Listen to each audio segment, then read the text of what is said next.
So మీకు లైఫ్లో మీరు స్కూల్లో కాలేజ్లో చాలా నేర్చుకునేటివి తర్వాత చాలా పనికొస్తాయి.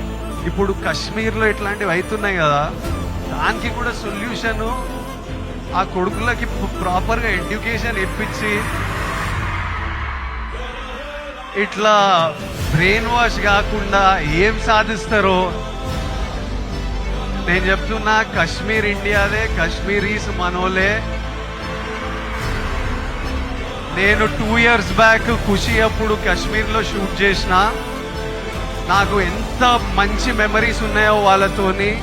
వీళ్ళు పాకిస్తాన్ వాళ్ళు వాళ్ళ మనుషులను చూసుకోలేక అక్కడ కరెంట్లు లేవు, నీళ్ళు లేవు, వచ్చి ఇక్కడ ఏం చేయాలని చూస్తున్నారో. ఇండియా పాకిస్తాన్ మీద అటాక్ చేయాల్సిన పనే లేదు. పాకిస్తాన్ వాళ్ళకే విరక్తి వచ్చి వాళ్ళ గవర్నమెంట్ మీద అటాక్ చేస్తారు.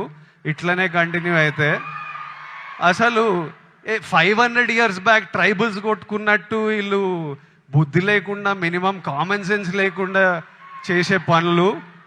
మనము we should stand united as people, love each other. India, we will, as people, we need to always move forward, stay united. Education is super key.